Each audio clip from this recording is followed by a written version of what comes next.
All right, guys, if you click that link, you're wanting to know about wells here. I'm specifically including this in my ranch or my horse property video, but this applies for all wells. So if you want to learn a little bit more about wells up here in the Colorado and Teller County area, this is the video to watch. Stay tuned to the end.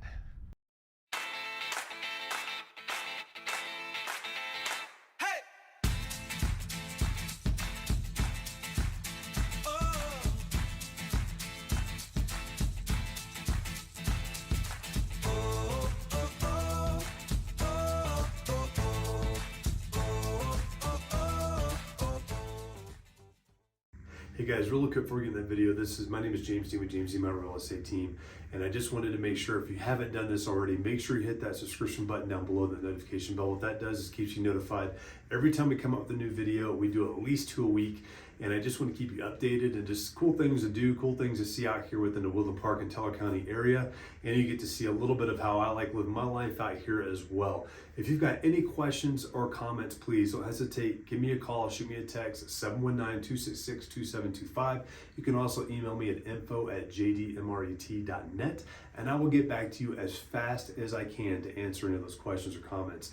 And if you've got any real estate needs out here whatsoever, please, once again, don't hesitate. Give me a call or shoot me that email or that text. This is James D with James D My Real Estate Team, the team leader here, and I absolutely love living here, and I love helping people out here in this area too. Hope you guys like this video.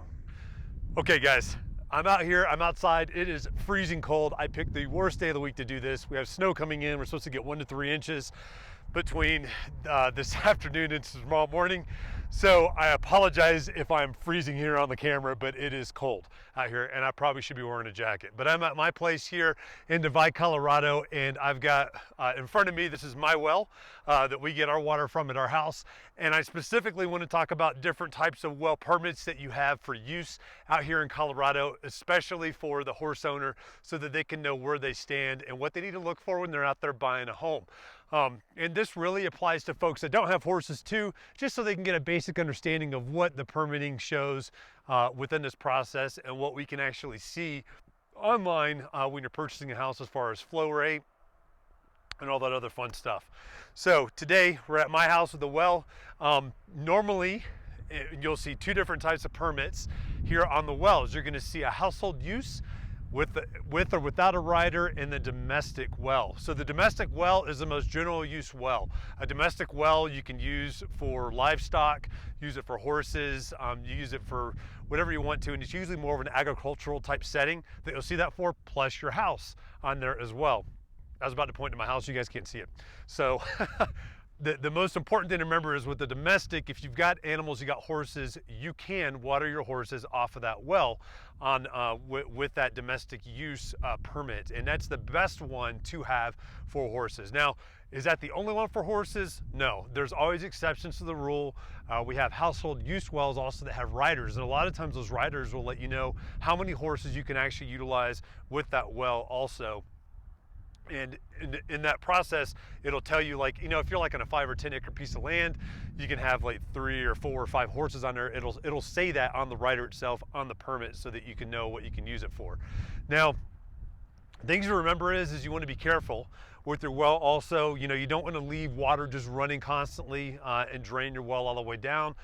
They have these reserves in them, so basically as far down as the well is dug, and then the static line or static water level comes up to, that's your reserve amount within the well itself. And if you start getting down towards that low end, you're probably going to start stirring up all kinds of sediment, because the pump's usually all the way down towards the bottom of the well, and you'll stir up all kinds of sediment. That stuff can get into your house, get into your pipes, all kinds of different ways. So a lot of things that we use technique-wise is when we're filling different things in the house, whether it's the hot tub or a stock tank for a horse or anything along those lines, we're always going to just run the hose or the water for about 10 minutes and then shut it off and let it be off for almost an hour, and then back on for 10 minutes again. That does a pretty good job with our well. Every well is going to be a little bit different, but that does a great job with our well to make sure we don't stir up that sediment, we don't end up with a lot of stuff in our pipes or clogging up our sediment filter very quickly. on there too. So definitely a technique to use with that too, and just being careful with that also. Now, if you're moving into a place that's a horse property specifically and it does not have a domestic use well or a household use well with a rider on it, you've always got the option of putting a cistern in either underground. I've seen people put them in little water sheds with lots of insulation in it so that they've got water in there, and then just paying to have water trucked in for their actual livestock out there also. That's super effective in doing that too. And quite honestly, that's what we're doing with our barn currently, just because we haven't wanted to run pipe to it. And that's just what we're looking at doing with the barn that we're getting built and that we're starting to utilize this winter. So that's definitely another option that you can look at for that too. So definitely things you want to see. You can actually pop on, if you look and you Google Colorado well permit, search, you'll get the Colorado public page that you can actually put addresses in and check on the types of wells that they have there in that permitting process. That's exactly what I'm going to do for you as your realtor. If you're looking at a certain type of property, is I'm going to go out there and I'm going to look at those wells, see what they were producing at the time they put the well in, and then also see what that well is permitted for too, so that you know what your use is, especially if you're looking at using it for the potential of livestock, because that's really important for you to know in your decision on whether or not you are not going to buy that property also. So I hope that helps kind of explain a little bit of the wells and what we have going on out here. Something else I just want you guys to know and understand, if you're buying a vacant piece of property, because I go through this all the time, and it's really important for you to know this, currently, and we're in October of 2022 right now, towards the end of October, to get a well, if you bought a property without a well on it, to get a well permitted and dug and actually put in place, you're looking at anywhere from 18 to 24 months before that happens. Most folks want to kind of know where their well is going to be too before they really start looking at where they're going to put their house as well, and placing that house on that piece of land. So it's just a different process. A witcher literally will come out and they'll decide where the best place is for them to drill. We do not have aquifers up here in the mountains. If you go down on the Front Range, they'll be drilling down into an aquifer down there. Up here, we do not have aquifers. They're literally drilling down between the rocks looking for water. So you might have one home in a neighborhood or in an area that has a massive amount of production for a well. That doesn't mean your home or your lot's going to have that. I've seen that happen where one will have 10 gallons per minute, another one will have less than a quarter of a gallon per minute on there right next door. So it really depends, and nobody can guarantee that until they get down into it as well. And you're looking at pretty hefty prices to get wells dug also. So certainly things to think about.